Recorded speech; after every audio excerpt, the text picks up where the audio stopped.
All right, what's up, everyone? Welcome back to the Christian Kuntz Podcast. I'm here with my boys Vinny. What up? What up? And Trey, Yo. back from the Trey, DR. welcome back. How do you feel? Great. Learned a lot. Are you recovered? Slowly. All right, Slowly but surely. I'm just checking. Today we got a very special guest, an NC State legend, Ring of Honor. Currently, just got inducted in the Ring of Honor, Mr. Payton Wilson. Welcome. Thank you.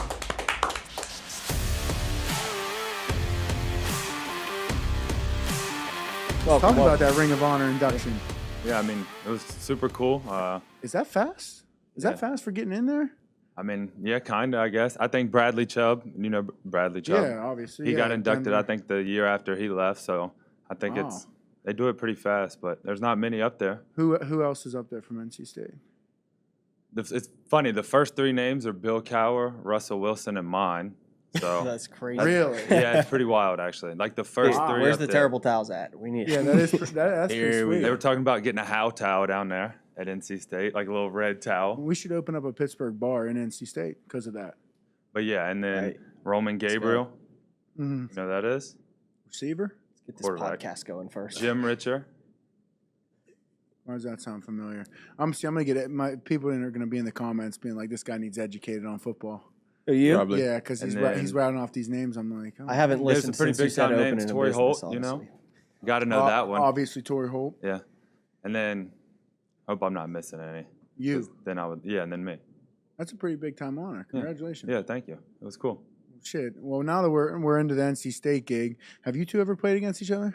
You know this. I don't even know why you asking questions. I don't know. You asking I rhetorical honestly- questions. Listen, I don't know it. Usually, I do some homework on my drive up. I listen to some things on the guests coming on, but we drove up together, so I had no room to do homework. So I'm genuinely asking, did you two play against each other? We did. Who won? That's all.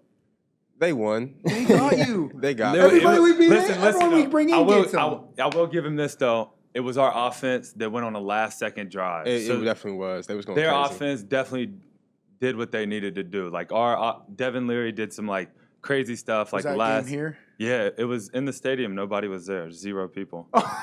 COVID. So I was good with Wow. it. You feel me? Because first of all, he caught me on a bubble, so that's how I knew he was fast. And I think you had a knee brace, which made me even feel even slower. So I wasn't got going you. for it. I wasn't happy. But then after he tackled me, because he got up, it was like gator face.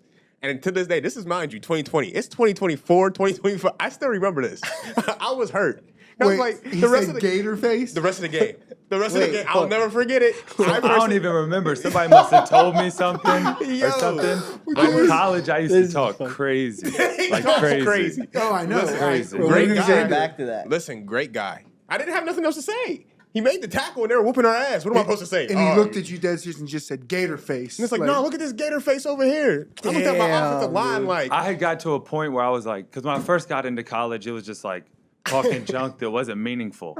And then someone, I don't know who it was, but somebody hit me with something one time, and it was like, it really hit me. So I'm like, when I talk junk, I'm going to try to get under people's skin Oh, now. that pissed him.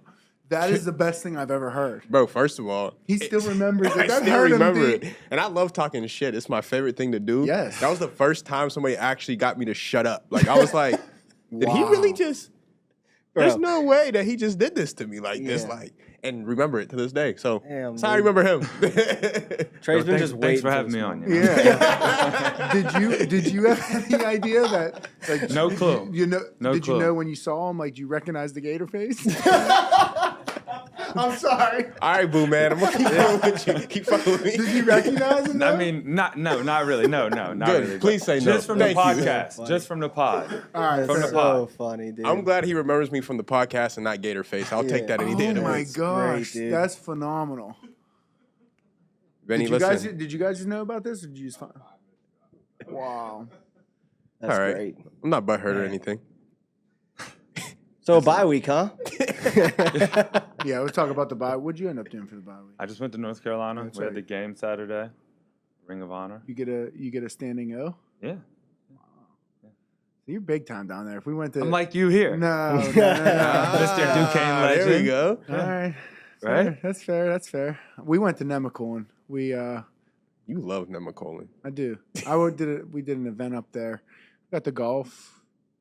It was nice going up to Nemacolin and not having all the, I mean, it's just to relax. Not losing anything. It's a good not spot. losing anything. Oh, yeah. Not Always a plus. paying a lot. Move any statues? A ton. No, I didn't pick up the dog this time. Seen the dog, didn't pick him up. Thought about it. I know you thought about it. I did think about it. I was with the people I was walking with. I was like, that dog. Me and that dog have history. What do you guys talk about on the ride up here? You guys talking about football? You talking about like anything but football? What are we talking about? I mean, you know this guy. Yeah, I'm Yeah. talking I mean, ball, bro. anything. I wanna with his talk- windshield wipers. Right now, Talk about it. my windshield wiper's broke, so like it's dry as hell out, and it's still going, and it just screeches across my window. Dude, I we know can't get any- it to stop. I turn it off. I put the. He goes, I wish it would rain or something. I wish it would rain. But yeah, I think we just talk ball. Honestly, yeah. We're talking people, ball. That's it. I feel like that's what we do 90% of the time when like anybody. I don't know. I'm interested in hearing these guys talk. Like we had E-Rob in, and then Calvin, hearing about like their positions and their different like I don't know. Jess, you could attest this too. You know, hearing Calvin talk about the importance of returning and like how game flipping and game changing that return would be. Like to hear from his perspective, and then E-Rob's and everybody's perspective. Just kind of I don't know. I'm just interested in football. What are you playing on special teams these days? I'm on all four, so Let's go. Let's talk about I'm on it. all four. I'm the slot on punt. So special teams is doing good right now. It is, dude. It is doing How good. do you feel about punt? Tell him how you feel. It's like the most stressful play in all of football. It seriously is. Like he'll tell you, it's like Dude, it is. it's like the most game-changing play in football. Like if it's one mistake, like if someone up and unders you and he blocks the punt, like that literally will win a game, like right there. So it's just stressful. I mean, love it obviously, but also love when our offense converts on third down. Dude, every time they convert, me and him will like look at each other and be like, "Here we go." Please explain that a little bit more. Like, as far as I don't think fans think that's like a playoff, right? Like, I want people to know that, like, with a prize draft pick that you were, like, in your, like, the hype that you had coming into the Steelers, the fact that you're like the most stressful play is punt, and I'm not saying that That's as just a bash. lining up against I need running people to backs understand that. Yeah, you're literally pocket, like, like, this oh, ain't I gotta nothing. attack Nick Chubb in the hole, but punt's the scariest shit. well, Please tell people. I think a lot of it is just like it's not really like something that I'm like super used to. Like I don't Right. block for a living. Right. Yeah, And sometimes when it's defense day, like last year when they played the Yeah, dude. Browns, like Rodney had to block Myles Garrett, you know, and just stuff like that. But it's also just like you don't want to mess up at all for your team. Like that's such a big play that it's like if you mess up a tad bit on defense, like you got somebody right there. Like if you mess up at slot or at left tackle on punt, Over with. the punter's right there. You Hardest know? So- position in sports. Yeah, it's do the you best- feel it's the more in the best play. spotlight there? Do you feel more like when you're on punt, more on the spotlight, like that if you were to mess up, like you really get honed in Oh, on gosh. compared to defense? You know our special teams coach is? Danny Jeez Smith. Louise. Yeah, what? No, I mean, it just goes back to it. Like, it's literally, like, I think it's the biggest play in football. Like, I mean, when Moon blocked that punt, like, not only, like, the effect that it has on the game, but, like, Right. the energy from the crowd, like, how people on the sideline like, were all around Danny Smith, like, what it just does for a Yeah. team is, like, crazy, and it's just demoralizing for other teams. Dude, you should see this guy run down after a punt and hit people. He doesn't like dive or hit people's legs. Yes, It's all forehead. well, forehead, and then he like hits people standing up, and then they like their legs will buckle, and then he just like puts them down. Like Yeah. you just run into people. All right, I'm gonna give a shout don't- out. I gotta give a shout out to wrestling.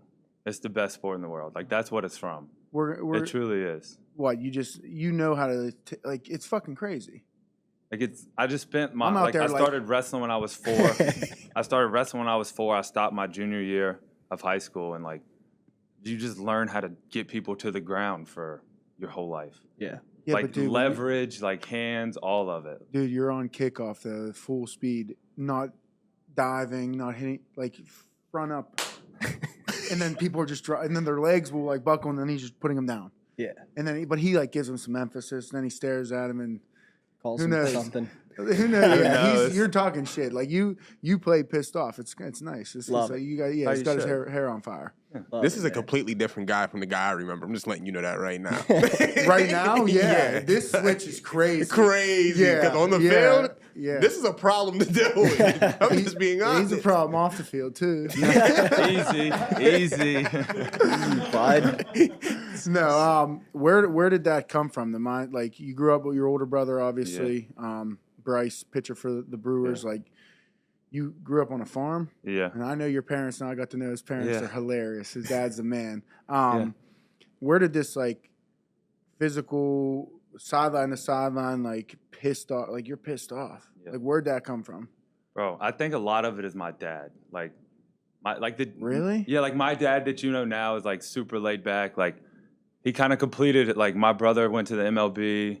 I'm here now. He's like, Yeah, he's like my dad's super relaxed and laid back now, but like he used to just be not like a crazy dad, but he pushed us and was like went to everything and just like you could have 4 touchdowns. Like and I'm from Hillsborough, North Carolina, so it's like super small, you know. So me and my brother, we played quarterback, receiver. Like at one point I was long snapping guy. Yeah.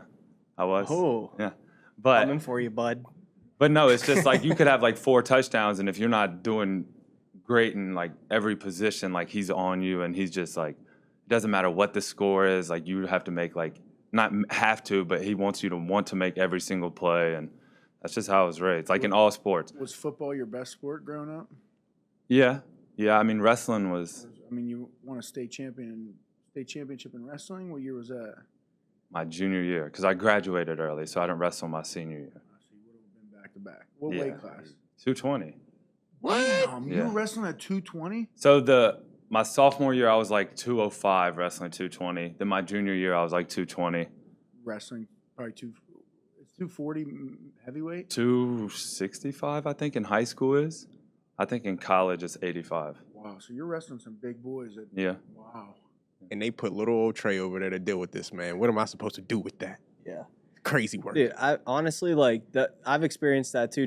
I mean, wrestlers have like the best technique, Oh, form, dude. Everything. All right, I will have to say, North Carolina, we're in Pittsburgh. North Carolina wrestling's not like up Right. here. Yeah, but still, you want to stay. Yeah, Sure. but So yeah, you're pretty definitely. good. Yeah, Not definitely. bad. But Yeah. no, wrestling up here, like It's when I serious. used to be into wrestling a lot, like when we would come to Pittsburgh sometimes, or I went to New Jersey and wrestled sometimes, and those cats that's their life. See, my nephew just won the Pan Ams. He, Really? yeah, at 15 years old, he just had his first actual wrestling matchup against a bunch of college kids up Yeah. in Clarion. Yeah. He finished 4th, and he's 15. Oh, so he's Crazy. Like that. Where does he Yeah. go to school? Kiski area. Oh, hell yeah. Yeah, so he's going to be really good. I say people up here treat wrestling how in the South, like they treat football at a younger age. Like I'd agree. Yeah. up here, like wrestling's like massive. Wrestlers, yeah, Western PA, Cannon Max, like, I feel like the biggest school. They have that Powerade tournament. Mhm. Powerade. Pirate. I just heard myself. I didn't actually mean to do Don, that. Don, Yeah, what's Don. what's your experience like so far in Pittsburgh, man? Like, what's the adjustment like? It's good. I was like coming out in the draft, so I'm from a country area. Like went to NC State, that's like an agricultural school. So I was like, and I never really left North Carolina. So when I was leaving, it was more so like, oh, if I end up in like LA or something like in Atlanta or something, like am I going to really like know how to move? And like I came here and it's almost like a blue collared city. It's great people, great food. The roads are stressful as hell. Dude, why you think we have a studio right now? We work with a paving company. They're just always there's work, unlimited work. Everywhere. All Well, the it's time. like it just gets me because back home, if you miss a turn, you just take the next left and go back. Don't Here, work if you like miss that. a turn, it's like I missed a turn. Oh, you mean like that? going I home get you. today, and it took me like 12 more minutes to get home. I thought you meant the potholes. Sorry. Oh, the Oh yeah, the potholes. roads too. Oh, That too, though. he's not a fan of my drive. I feel like Pittsburgh drivers, if you've been here and you don't have to put it in your GPS, like Yeah. we know where we're going. He's not. Oh, I don't think he's a gosh. fan of my driving. No? Nah. What? He's like one of those. what'd Yeah, you I'm say? like over here breaking in the He's in passenger the seat. I'm passenger like, seat, like Yeah. I'm like, oh, relax. This is those North Relax, Carolina guy. roads, Yeah. dude. That's So, Yeah, with yeah. you growing up on a farm with your brother, like, it had to be extremely competitive between you two. Like, yeah, who would often come out on top? And it's obvious that you're playing football and he's playing baseball Yeah. for a reason. yeah, He's yeah. big. So my brother's like 6'2", 270. So And he's you were a meant to be pitcher. this way. Like, you ain't have no Yes, choice. but like Yeah. my brother was really Survival. good in like all sports, but like his junior year, like he was throwing like 97 miles an hour. So they're like, yo, you got to stop playing football, you're you done, know, bro. You're getting like he wanted to go to like he had offers from like JMU and some of like the smaller D1 schools to play baseball and football. But then like once he figured out he could just get drafted out of high school, show was over. Yeah, why would know? you do anything else? But yeah, it did. For me, it was more like my brother and me are completely different people. Like the person you see me now, that's more him and everything. Like kind of laid back, just go with the flow. Like that's him. And when I was younger, I was just wild and stuff. But it was more so like we're in a small town and my brother's like in high school with scouts and stuff there. And like I got tired of being Bryce's brother. Right. I just wanted, so I had to like, it was cool for me to like have that little extra push. Have you done BP against him since he? Doug, And what's that like? Because I feel like the question always asks is what's harder to hit, MLB pitcher you're hitting off an MLB pitcher, get a hit or return a tennis serve. What is left guard and punt. They're both like coming 100 some Yeah. miles per hour. What is that like? I don't know. When we did that, so I couldn't play baseball. I was like just chewing on my glove playing in the dirt. So I played lacrosse. Time out. I played lacrosse. Like, the kid that's like, Did you chewing on his glove, like Bored. You're yeah, bored, like I'm dude. like, yo, what are we doing here? So I played lacrosse, and I used to like tell my brother like baseball is not that hard, bro. Like da da da da da. And then we did that batting thing, Yeah, the home run derby. the home run derby, and they were throwing like 60 miles an hour, and I was like, oh, this is the hardest sport in the world. Yeah. Oh, dude, Like the they're world. Yeah, and then the Like they were meatballing it, and I was like, We were hitting off a pitching machine. yeah, like, and I think I hit like 2 out of 10. Like it's ridiculous. You didn't have a great showing. I kind of want to get he didn't. I don't think he had a great show. What's going I on? thought like you were letting him down easy. Like I am. Listen. It's hard, dude. It's hard. It is. Especially, I hit the cage a couple times before the home run derby to get practice. Yeah, these I was guys get out of practice and go hit the home run derby, so it's a little different. But I want to get your brother. I want to try to hit a ball off him. Yeah, he'll throw to you if you get down to. Now, North What are the Carolina. chances Please don't get yourself. What are the chances you get pegged? Like he's way too good to. No, he's not gonna hit you. No, he won't hit you. That would be the Probably only send a thing. message, I don't you know. know. I don't think I'd be able to react fast enough. Nobody could. No, I don't think so. Nobody could.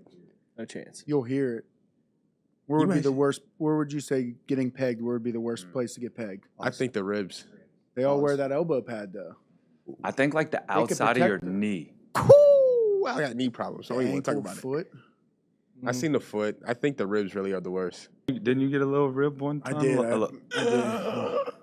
They still come. He's a rookie. Wait. He's a rookie, so he knows about Well, it. he told that story on the pod. Yeah, we talked about Yeah, I'm that. tuned into the pod. Yeah, the ribs are probably bad. That'd be a bad spot to get pegged. I did have a rib injury. So how did you hear about this? From the pod or from? Is this like a legend in the locker room of this? No, I injury? mean, I've heard. I think I just heard it in the locker room. Yeah. Like everybody It's kind even of. worse. Yeah, anybody that was here knows. Like, I was like, oh. I mean, I broke 3 ribs. It hurt. That's great, bro. All right, on to the next. Fuck you All right, guys. before we move on, did you ever play at NC State or no? No, never got a chance. Yeah. Never got a chance. I that's wanted what the to. crowd I was just like- about to ask you about NC State. You're from there. Going there, was that always a dream of yours to go to NC State? Nah, it's actually like so. I was committed to UNC actually, yeah, which is They were too soft.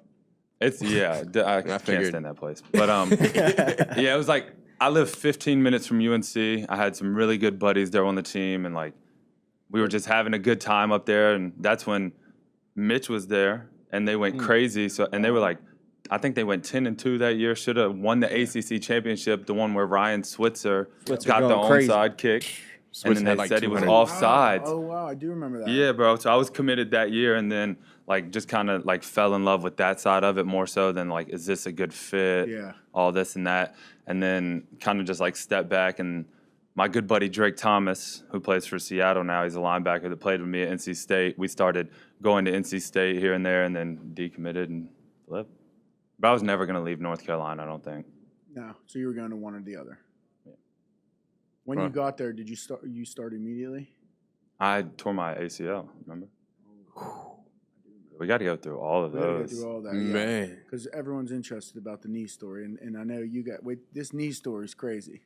Yeah, it's ridiculous. Take me through. All right, you tore your ACL your freshman year, and then take me to the next steps, sophomore year, and then like how you became are you probably the best linebacker in NC State history? So I get there, true freshman year. Yeah. ACL. I tore it my senior year of high school. You played. Yeah. Yeah. And then I got to NC State. I got it fixed, and I was like 7 months out, and I tore it again, my right one. And then so I missed my true freshman year. Then the next year, played. That was my freshman year. With the knee brace on? Yes, that 2020. That was the next year, and like had a good year, like first team All AC, and I'm like, I was feeling myself, whatever. I'm like, next year I'm going to the league, like I'm out, whatever. And then we go down to Mississippi State the next year, second game. They just throw the running back a little swing screen, normal tackle, shoulder gone. Yeah, shoulder gone. So I missed that whole season. Then came back in 22. Had a decent year, but missed the whole season before, so didn't really feel like I played how I wanted to. And then last year. What happened last year? It was just last season was a good season. Yeah, obviously. It was Did you talk? So the combine. Now, obviously, this is a story. Yeah, this is a good one. Going to the combine, what were your thoughts? And I know we talked about it, and you were pretty projected high even before you ran the 40, which was an absurd time. But like, what were your thoughts going into the combine? Where you were landing? What teams were you talking to? What were your agents saying? Everything. Yeah, so I had the injury history. I had the stuff. It's like, so like that was, it wasn't a red flag, but it was the one thing. So like, I always thought like, all right, late first. Like I was hearing late first, early second. Ooh. And then so I'm going to the combine like during training. Like I'm like, all right, like let's get right, go to the combine, and then get to the combine, and you want me to go ahead and tell the whole story? Yeah, tell them what happened. These guys, they'll think this is crazy. So I get to the combine. I don't know if anyone knows. Like, it's a whole process. Each day is laid out, but the fourth day is when they take you around to. So the third day is when you go to the hospitals and stuff, and they do your MRIs and all that stuff. And the fourth day is you like wake up and they have like 6 different rooms, and in each room there's like a certain amount of teams, and they're like, it's in a square, and they have like one table in the middle of it. And so you walk into each of these rooms, and you have one doctor walking you around, and they like read out your medical history. And it's literally, you're like a show pig. Like you like sit on the table, and they're like, Payton Wilson, NC State, then they read off your medical history. Isn't it uncomfortable a little bit? Yeah, well, for me, it was just like, I knew they were just going to be reading all this stuff. So I just like sat there with my head down.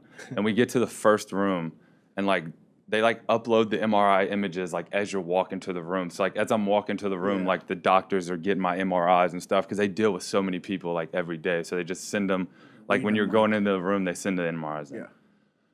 And when I get in there, like the first doctor like pulls up the MRI, and they're like, this dude doesn't have an ACL. In your right knee. In my right knee. That you tore. Yeah, so it was crazy to me. So like, hold on. I literally like I'm sitting like this, like just like head down, like letting them read off the stuff. And I like looked up and I'm like, you got the right file? Like, you sure you're talking about me? Like I said something along those lines. And they were like, yeah, this guy doesn't have an ACL. But it's crazy. So when I tore my ACL the second time coming out of at college. Like I got the MRI when I tore it, obviously, got it fixed, and then got cleared. That was the last time I had an MRI on that knee. Like never had problems. Literally, like haven't had problems there ever since. And that's like the first time I hear about it is at the combine.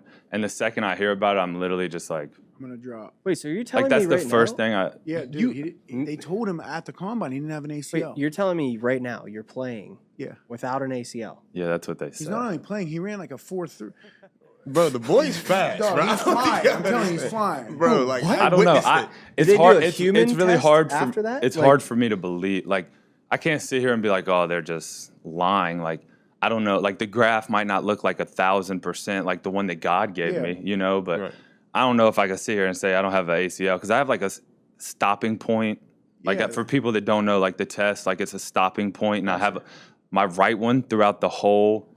Because when I was going on 30 visits after the combine, because like I had to go on like 30 visits now because they tell me I don't have an ACL. So I'm flying like everywhere, getting MRIs and stuff. And all my tests, my right one is tighter than my left one.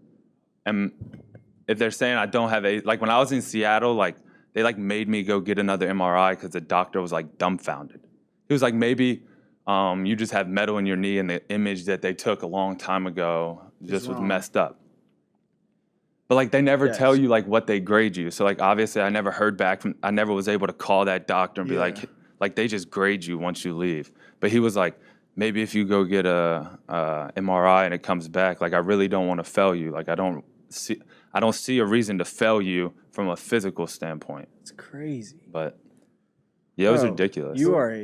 My mind is blown. You're a phenom. No, it's crazy. I don't know. It's like I honestly don't ever think about it. Like I thought about it for that month, and then once I got drafted and I got here after like the first 3 days, like Gabe talked to me all the time and stuff. But I'm like, yo, like I used to get injured a lot, and I stopped that with like my maintenance routines and all of this stuff. Like I got it figured out. Like leave me alone. Was that test in the combine? Was that before or after you ran the 40?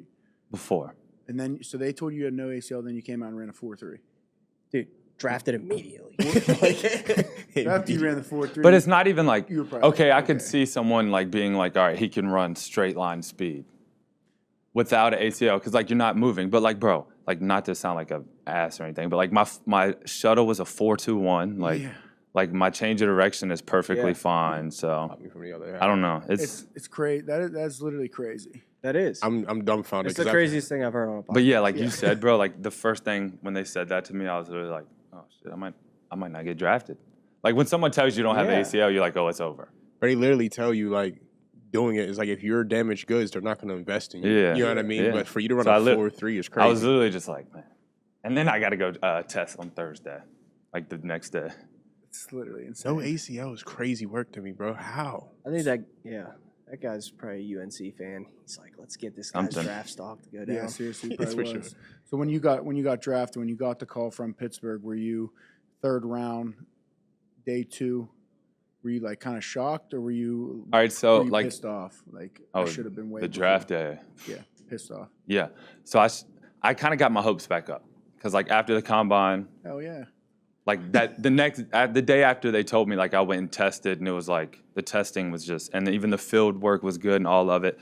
And then when we had pro day, like I was out there and I killed pro day, and a few of the scouts were like, just you know how you get cool with some of the scouts, like they're always around, like, and they're like, yo, enjoy the first round. Like a few of them said that, so I got my hopes back up before the draft. Assholes. And then I'm sitting there at the end of day 2, like.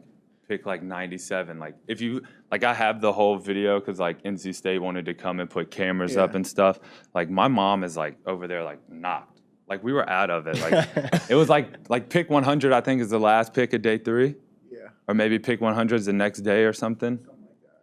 And like it was like pick 97 or like pick 96, and I was like, yo, turn this off. Like because it's always a little delayed, and I didn't know how delayed it was. Yeah. And then like.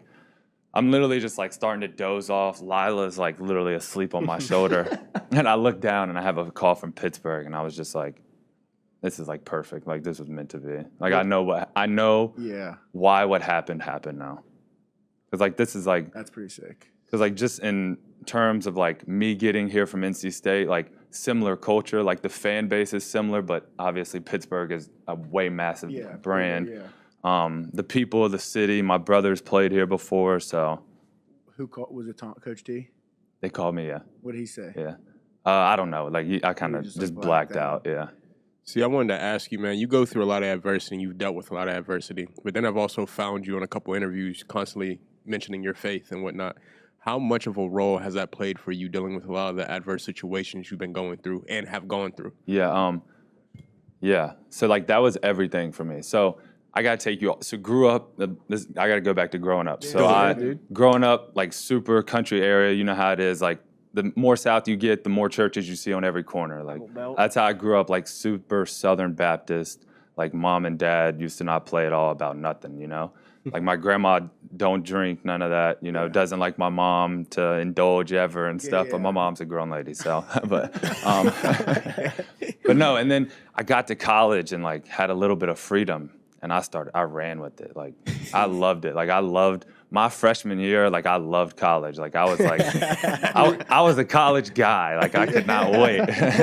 Like, I gave it my best college try. I did. I seriously did. Yeah. And then kind of like get away from it. And then I mean, everybody knows because I got arrested down in Raleigh, you know, and that like changed my life because like when you get arrested, it's like, oh, I'm done with football, you know, like I'm done with football. Like they're gonna kick me off the team, and thank the Lord they didn't. But like the second that happened, like I was just embarrassed because I'm 45 minutes from Raleigh, Right. you know, like everybody knows my face, and I was just embarrassed for my family, and like it just like turned my life. Like I like turned right to Jesus Christ immediately in my faith, and like ever since then I've been like super strong in my walk, and like obviously the injuries suck, but I've always been like super secure in the fact that like everything happens for a reason, like Right. not like the little ticky tack stuff, but I Yeah. know that like the second Pittsburgh called me, like I just said, like I was like I know exactly Supposed to why be. what happened, and that's just like it kind of sound like corny, like because when you're going through like the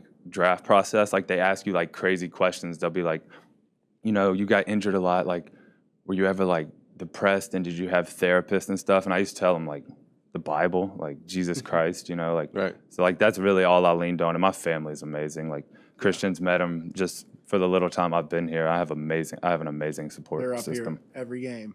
Every Mom and game. Dad up here every game. That's huge. My family missed one of my college games ever, and it was the game that we played y'all because they didn't allow anyone in the stadium at all. I'll never because forget y'all that were game. playing the game after.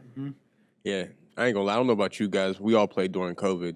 Wasn't that so boring? I felt like it was just Yeah. like a bunch of scrimmages. It was Personally. terrible. I was on the practice squad, so I can't. I was in a suite with an empty stadium, so you could still That's hear the crazy. calls from like the suite. We'd have the glass open, all the P squad guys would be up there, and like you could still hear like the calls. But it was like boring, like no fireworks. Not, like they played the national anthem, but like no one cheered after. It was like I feel like that's what we get into it for. You know, You know? it Oh, might 100%. sound crazy, bro, but I enjoyed that COVID year. Like it was like the rawest form of football to me. it was. That- Like it was Yeah. none of that like Hoorah, like home field advantage really didn't matter. yeah, but if you're talking junk, like you guys see me at the 50 after because I can hear it all and like everybody hears it, you know. So like but said, he's I a like big my guy. coffee. It's like- You feel me? nah, Straight but it's just black, like, and dude. it's No also like creamer, it's no none sugar. of that like oh they scored because my DB can't hear me because there's 70,000 people scoring Yeah, like you're right. screaming like That's a fact. if you score on me it's because we messed up or you're better. Like the communication was amazing, bro. Like but also the fact one thing that was weird to me, the first thing I noticed that year is like say you like hit the quarterback and he like throws the ball. Like I used to be able to tell like who caught it or if we got a pick based off Yeah. the crowd's reaction. Like that was the first thing that was weird for me. Yeah, because you didn't hear anything. And our coaches got to a point where they were like coaching like right before the play and like messing people up because you can hear them. I don't like that. They would be like, "Hey, watch for the," and then that doesn't come, and you have a 17-year-old, 18-year-old freshman out here that's just Lost. lost. Are you the backup Mike right now? Currently? Yeah, So are yeah. you green dotted or no? Yeah, if PQ wasn't, then I would. Okay, so my question to you guys is: do you think that plays a role, just like how he was saying in COVID, like they try to teach right before the play? You think they do that now? Yeah, I was going to ask that too. Like It's how hu- are, they it's- have to turn it off at a certain point. It's like At at the 15 second seconds. mark. At 15-second play clock. They got to turn. Yeah, that's what I why heard. it's But I off. think it's more so for like a quarterback. It's a lot Okay. worse because like think about it, like PQ runs all the way over here. He's got to get back, get people huddled, get the call, get it to everyone, and then turn around. And we still got checks. We got to close the front. Like Yeah, it's so, like wild. it's like if he's doing that, like they're snapping the ball and you're Right. not ready to go. That was my biggest worry about. You know how they have green dots in college now. Yeah. Like in college, it's straight hurry up. Everybody's on the line. They don't even huddle. Yeah. So I'm it's like, crazy. how is that even gonna work? That is a good question. I really don't know because I I understand think a what lot you of mean. them still signal. for sure. Yeah. I think unless you're playing like I'm pretty sure Pitt signals because they have those banners on the. I don't with the even- funny We do. pictures on them. We do. A lot We of do. colleges do that, and I think it's hard for college level. You know what I mean? I mean, the NFL's different. You know what I mean? Because Yeah. the guys are a little bit smarter, more intelligent. But, like, again, these are 18, 19, up to 22 years old, and you're trying to talk to them before they got to think about what's going on. But I think that's a lot of the problem, though. Okay, so and this is no knock on like any coach ever and like what they do, like, but like in college, like sometimes like throughout the year, like we'd have a wristband like for a receiver, Yeah, and yeah. he would literally like have a number and tell him what to do. So it's like when you get to this next level, if you do, like how far are you behind because you don't. Like if you're doing that, then you don't understand the offense and why an offense is attacking a defense a certain way. Like 100%. Yeah. you just know run curl. If Mike does this, do this. I think some programs they might not win a lot of national championships, but they're way better at developing people for the NFL than others. I agree with that 100%. I agree. You can't just have a kid, okay, play 4, I got to run a post, and have no reason why the kid's running the post because they have tendencies to run cover 2 here. We're going to run a dig with a post. Yeah. I don't like that. Coach, it could be coaching negligence in a sense, but they get away with it. What did Coach T always say? Don't run away from coaching. Yeah, you either coaching that shit or allowing it to happen. I think that's exactly what's going on. When you give somebody a wristband, They're allowing that. you're allowing whatever the hell he wants to do to just go do. You know what I'm saying? Instead of actually making them think and prepare and to be ready. Because a lot of these guys, right? You probably seen it. You probably see it. Oh, you get head cases on the team, and they get away with shit simply because somebody's telling them exactly what to do. Exactly. You know what I'm saying? It's like backyard football, drawing the play. It's I think it's until you get to this level of coaching, I think it's a part of your job. yeah. Oh, yeah. I think some college coaches, and obviously it should be your main priority to win every game. Also a main priority of being a college coach is developing people for the next level. Almost as much as it is high school, if not even more. I mean, that just makes your program better. If you have guys going to the pros from your program, where do you think these 16, 17, 18-year-old kids coming out of high school want to go? Facts. I can make the pros. I'm going to go to that program. Nowadays, it's just who makes pays sense. them the most, which sucks. Yeah, that's crazy. Back to the communication standpoint. Now that you're 8 games into your young NFL career, talk about playing Monday night, Sunday night. You know, we had some primetime games. What's the crowd like? Yeah. Can you hear shit in defense, or are you guys running all on signals communicating? So I always wonder how you're out there. Obviously, when the offenses were at home, it's quieter. They could hear the cadence a lot better. But for you can't hear anything. Yeah, a lot of it. Sometimes you just have to know what to do. When you get a call, everybody's got to know the checks. Sometimes you can hear, but sometimes you just don't have time. You know, you really have to know what to do. Me and PQ were able to communicate, but I can't. Sometimes I definitely can't communicate with Mink or Deshaun, who's 7 yards behind me. You know, so a lot of times it's just knowing what to do. And echoing the call. What do you think of the Yinzers? The crowd. It's been nice. Yeah, it's an environment. What do you think of Renegade? It's awesome. Renegade's on. Yeah, it's awesome. I can't help myself. Playing here? Yeah, I've heard the song. Yeah, but not in this atmosphere with these people and these fans. It's crazy. I just like the loyalty of these fans. Well, when we're obviously game day atmosphere is amazing and stuff. But it was way cooler for me when we went to Vegas, and I'm dog, when we scored, it got louder than when they had to play. And I'm and even in Denver, is known to be good fans. Yeah. Pittsburgh fans travel. Atlanta was a bumping 60-40 game our way probably. But what Coach T said, we had that showing on the West Coast. We always have great showings on the West Coast, but when we come back home, Cincy, Cleveland, Baltimore, they're not selling to Steeler fans. Oh, they just don't. No. It will be their home field for sure. And that's what's kind of cool about the division games. It's true. You're truly on the road. Yeah. When we went on the road to Vegas, dude, we weren't on the road. That was a home game. Yeah, that was crazy. It was actually a home game. That's crazy. I guess you don't really I grew up my grandma is from North Carolina and grew up a Steelers fan, but I never really knew how massive the brand was until you're part of it, because you don't really. Your grandma grew up a Steelers fan? Yeah, that's crazy. Okay, so now I understand why you kept saying how crazy this is and how it was meant to be. Can you kind of dive into that? Because this must have been a childhood thing for you if you knew she was a Steelers fan. Well, it's funny because my brother got drafted by the Braves, and my grandma is a massive Braves fan. So it's actually her little dream come true. She's a massive Terry Bradshaw fan. Okay. That's Okay. That's her thing, and it was just cool. Just doing that for her. She calls me and she'll she tries to keep up with it. You know, she'll try to ask questions oh, well, have you met? And when I told her I met guys like James Harrison and Troy Polamalu, it made her day. It was a cool phone call. Yeah, those guys are legendary. We grew up all watching those guys. Yeah, me and Trey are actually going to be a part of this event we're doing. I don't know if anybody's told you about it, but Stage AE, the day that Pitt plays Clemson, which Clemson got moved to noon. Mm-hmm. So we're, I guess, 6 p.m., doors open, 7 o'clock is the event. But it's to raise money for this nonprofit locally that supports veterans and helps them with PTSD recovery and stuff like that. But the guy who runs the nonprofit's John Kolb. He's a former lineman for the Steelers. Runs this thing, so he's inviting like Rocky Blyer.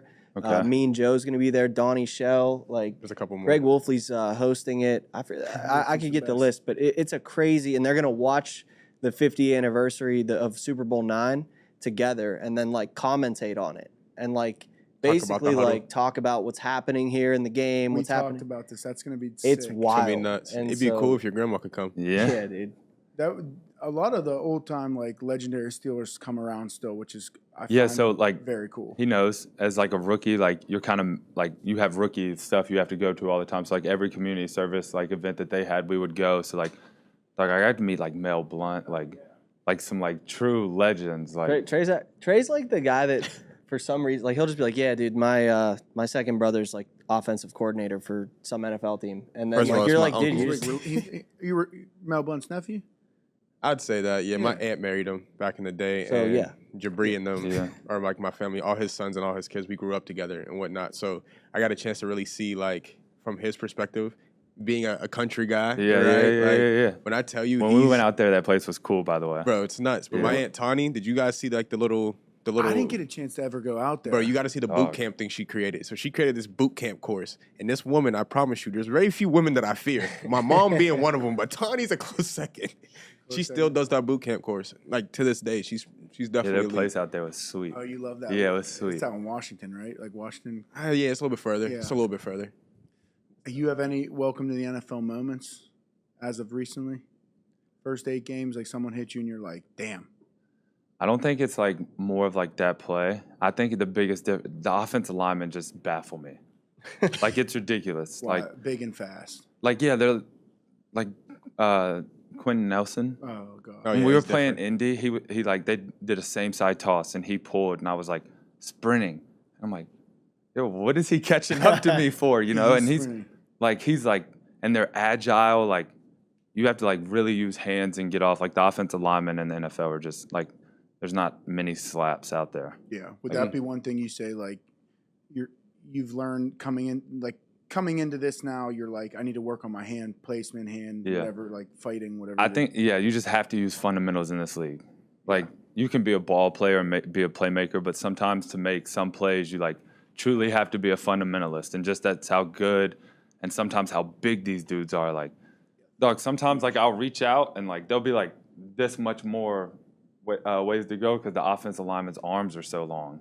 So you just and AC, he does a good job with fundamentals. So, what quarter are you in? I remember you said that the season's broken down to quarters. What quarter is this technically? Third. Start of the third. Start of the third. It's crazy. Played first 4, second 4 is the third quarter.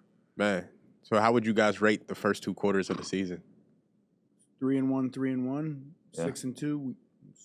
Solid. Very solid. Yeah. I like it. Getting a lot of the guys back. Yeah, we're getting healthier. Frazier's back. Think so. I'm not sure. We know a bonus Monday. I don't know yet, but I know some guys are definitely coming back. Dirty Red's coming back for sure. Dirty. We have Dirty Red. That's my guy. Oh, he's the best. Yeah. He's the smoothest redhead I know in this planet. I ain't gonna lie. The smoothest. He's the best. We have a good. I feel like we have a great linebacker room. Our linebacker room. Yeah, it's a good one. Yeah, even E-Rob, Mark Robb. Do y'all got a nickname or something? Everybody does it. I'm curious just to see. No, not even. It's just such a goofy group. Everyone's so different. Yes. But Goofy Gurus.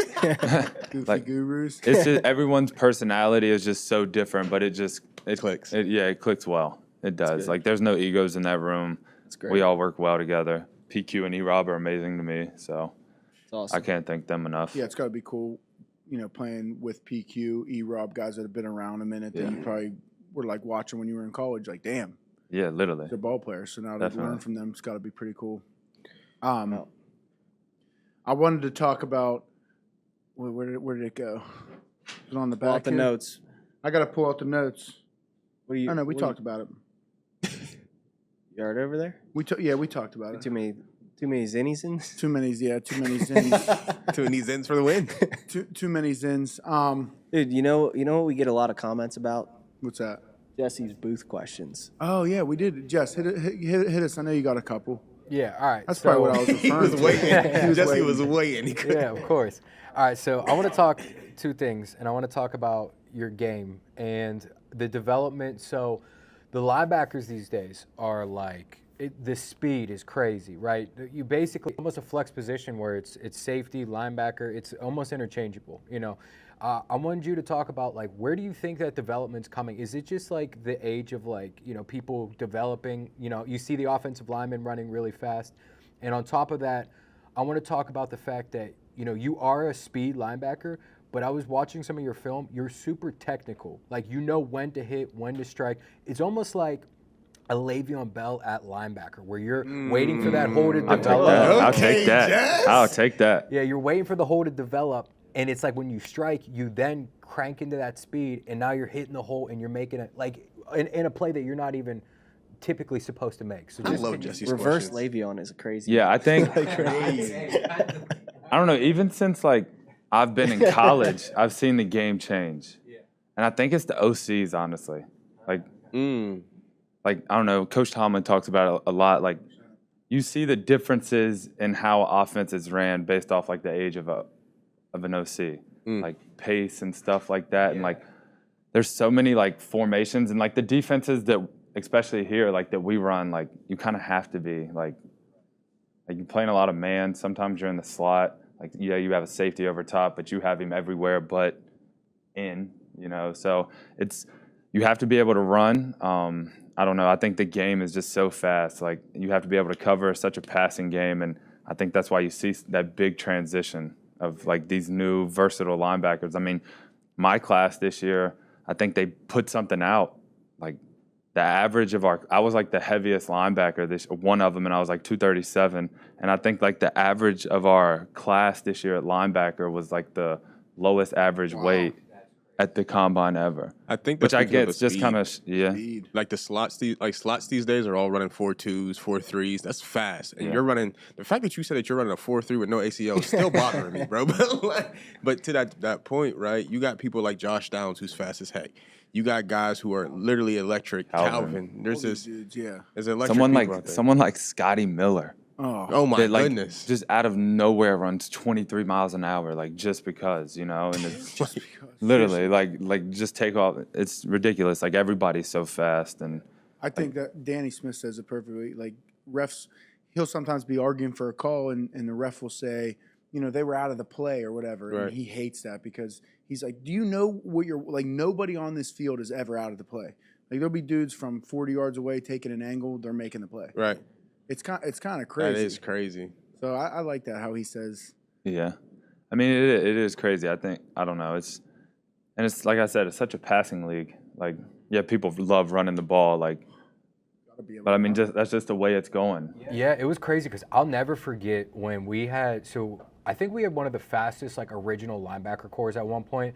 When I heard the story of Lawrence Timmons like actually being able to beat like Polamalu in a foot race, I remember that being like revolutionary to where it's like, since when can a linebacker do something like that, right, you know? And then, you know, that we're lining up with Ryan Shazier and Lawrence Timmons, like, so two of the fastest backers, and then you get into the Devin White era, like, where it's like, now it's starting to become normal, and then, you know, you got somebody like yourself, and then so I guess a part of, like, the original question I asked as well, too, is, like, so you're honing in that skill because you could just be aimlessly running around the field, but that's what's I think what was revolutionary about Le'Veon Bell and actually hitting those holes is kind of something that you implement in your game, and you get talked about a lot on those films that I see, like people being like, look at him fill this hole that quick. That's actually like the biggest thing like I had to work on when I got here. Wow. Because when I was in college, so like when we were in Indy, actually a good example, they actually had another same side toss. And I didn't make the play because I was literally just like aimlessly running.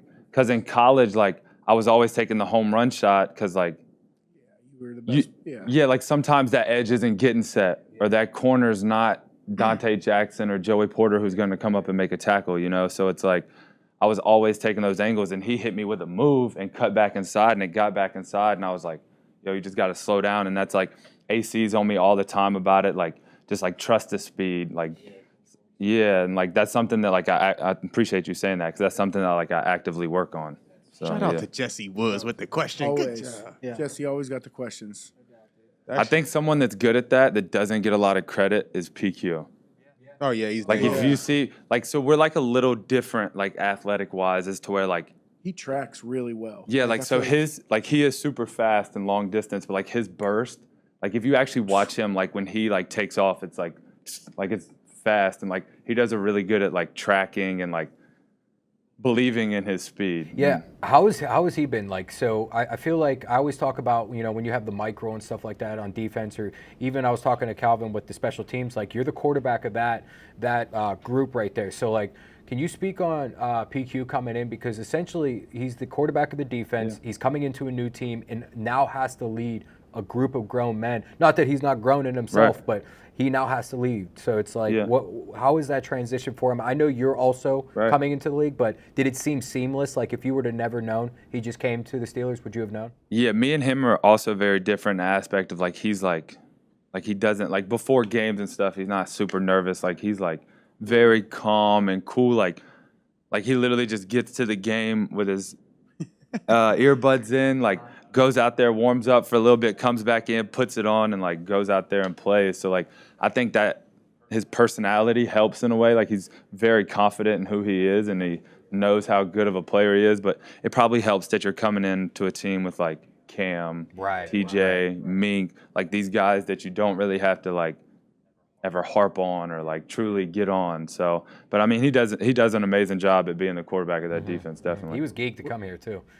Like he's a good fit. What's it been like playing, you know, with the guys that you just mentioned, like Cam, Lario, TJ, Mink. Alex, Mink? Yeah.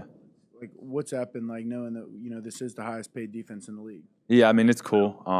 They make some phenomenal plays, obviously, but I think the coolest thing about those guys is like you always hear growing up, like, got to work super hard, like you got to be regimented, and they work. Yeah, like all day, every day, and like Minka is like the best professional I've ever seen, like in my life. Like Minka is like so like every day, like every Monday looks the same, every Tuesday looks the same, like Wednesday, Thursday, like it all looks the same, and that's just been the coolest thing, is to see their professionalism. It's just like how they approach the game. Like it doesn't, like obviously like they get paid, but it doesn't seem like they're playing for financials. Like they're playing to like have a legacy. Right. So like it's just super cool to see. Man. Amazing. It's cool to see your best players, like, you know, TJ's on that same regiment. Like he was talking about it with someone. He's in the cold tub 720s, this breakfast, this meetings, watching film on this. Like the best players in the game do that shit. Can I ask you how you guys are both doing that? Like, what are you guys learning from these guys that you're watching, essentially, right? How to be a professional, how to be elite. What are you guys implementing into your own game? For me, I don't really have anybody in there to like watch, or never really had somebody to watch. Like the guy, long snappers, we're only competing with one other guy.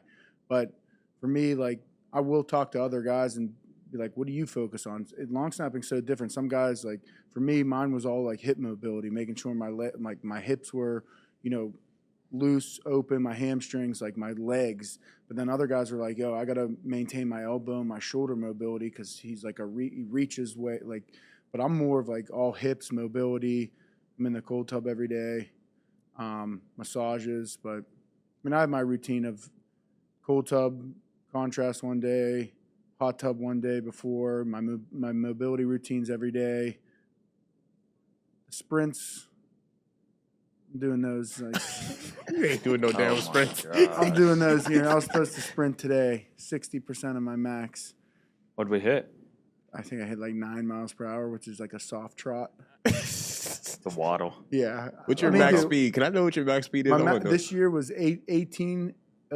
Let's go. I checked it today. Now you should see him, like, because I'm at the slot, so like I'm like the furthest back guy. Right. So like sometimes I'm getting out a lot later than some other guys, and when he's going, he's going. Yeah, he does good. I will give him credit. Like you can definitely tell that he hasn't been a long snapper like his whole life. Like when he goes in on a tackle, like it might not look like his Duquesne days, but he doesn't. But he does like look like athletic doing it and stuff. So I will give him that credit. I do like to put a lot of like emphasis on coverage. Like I see guys running down, and even I'm not even talking about long snappers, but other like players running down aimlessly. Like there's a purpose to run down there. Like everybody, you can't if you're following another guy in your jersey. Like we know basic rules of football, right?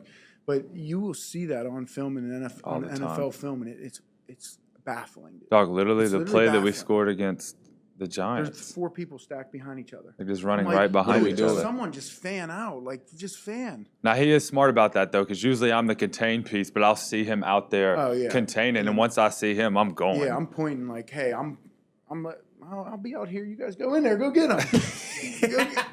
Yeah. I actually got a quick question on that. It makes me think of something. So, as a part of your strategy when you guys are like on punt, do you guys have people that are you do not leave this right side? Like even if the play's off to the left, do you guys have guys that are not allowed to leave because if he cuts it back right, like then he has a wide open hole. So I was just thinking of that as you were speaking. Bunch of least drill, huh? Yeah, exactly. That's why he runs it so much.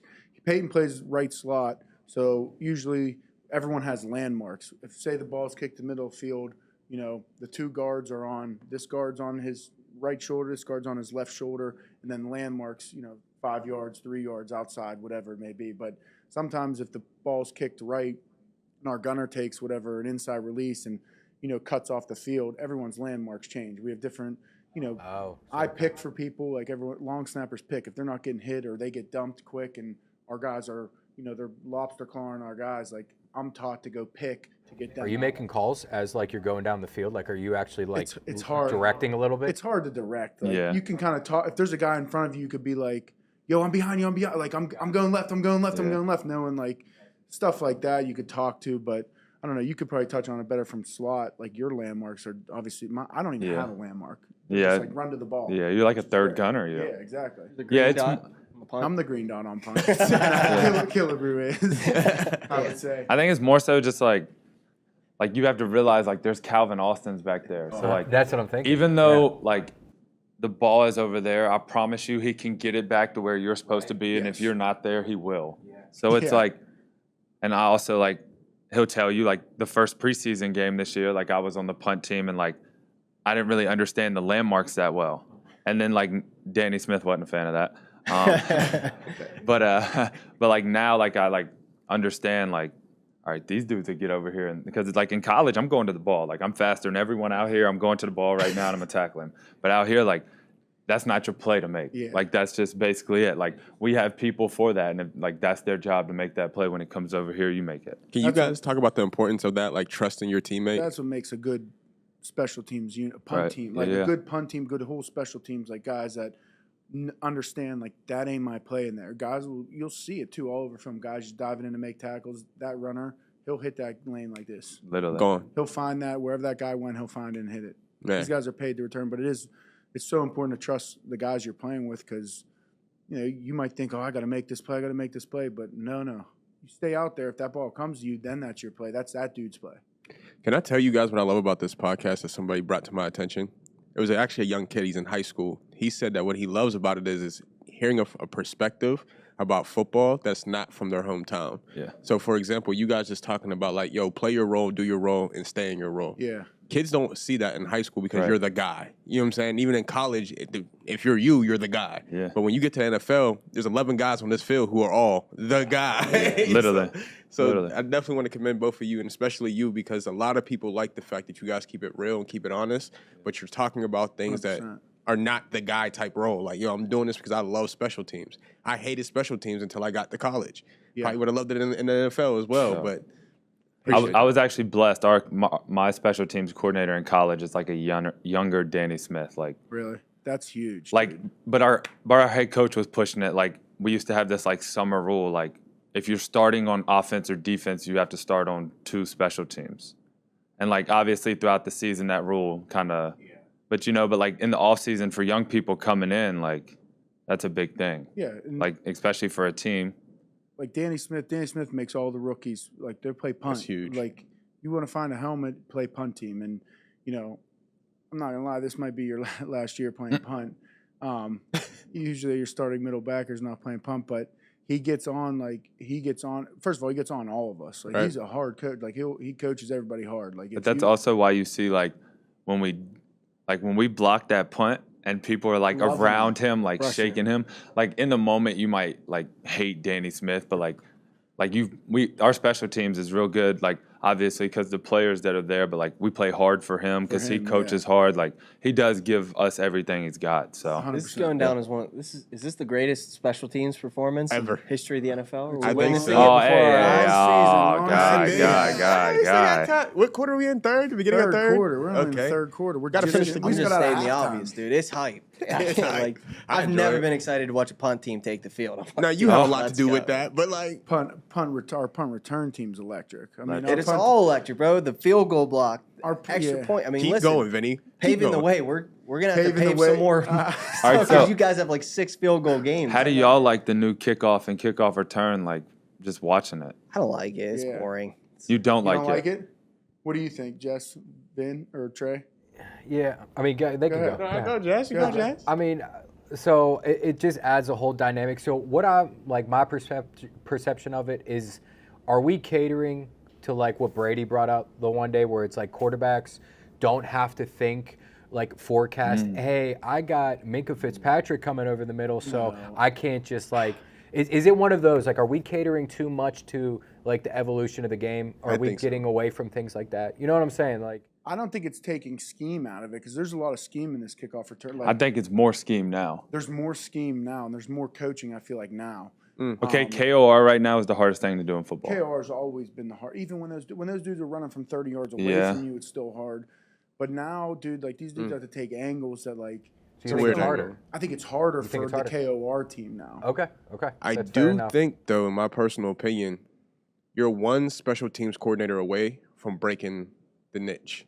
And the reason why I say that is because how close you guys are, there's holes. And how I think about it is, the reason why I think people are putting so many running backs back there is because if you hit the right hole at the right time, you're gone. There's nobody catching you. Definitely. So, like, I How think many have that been plays a returned? role. Do we know? Not many. No, Not in many. CP, no one. No It's one- tough though. It's tougher than like so when we first did this, I thought the exact same thing. Okay. I was like, if you hit one crease, it's over. But for you to create a crease, like so like if you do 10 one-on-one blocks, like you're gonna get tackled at the 16. Like it's like all I have to do between these 5 yards, like literally the one game against the Jets, we kicked off like make them run around you. And like but you it's bro, you hard. literally have to stick and like, cause like think about it, I'm like sprinting at a dead like backward sprint, Right. and I just stick you and stack you and hit you one time, I'm off. Right. So like if you do 10 blocks like that, like you're gonna get hit at the 16. So you have to double, you have to trap. Right. So there's like Counters. there's like the 1s and 2s are sometimes free. Yeah, that's Or what I like was there's curious some about. people that are free. So like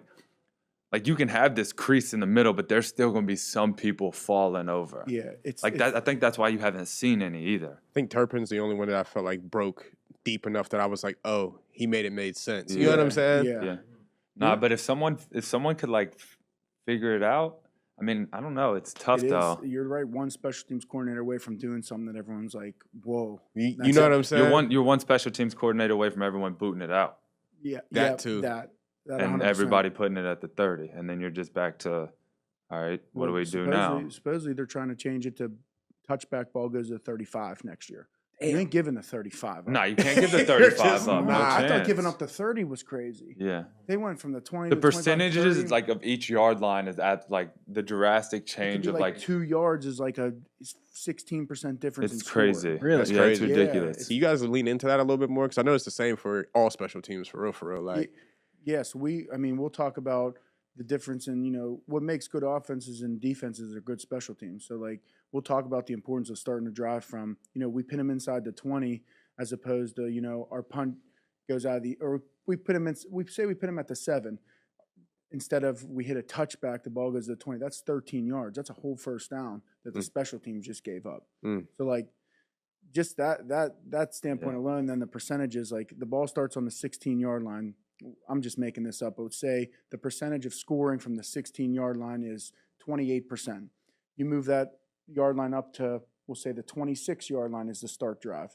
The percentage of scoring is now like 48%. wow. And each yard line from there goes up and up and up. So, and now with how good these kickers are, dude, they're kicking 60 pluses. It's Like, crazy. you get the ball Dog, across they the told 50. us when we were playing Dallas, Mhm. what's his name? What's the Rivalry. kicker? They were like, once you get to like their own 35 4-ish, just prepare for They're gonna like him dig to them down. run him out here. Like he can kick from pretty much anywhere. See, that's crazy. The new field goal kickers are nuts. Like, nuts. They said something about them going to try to make the field goal post skinnier. For real? Yeah, but dude, there's no way. It's already skinny, bro. It's already, yeah. That would be crazy. Yeah, I put that up there with one of the harder jobs in the league. Yeah, I would too.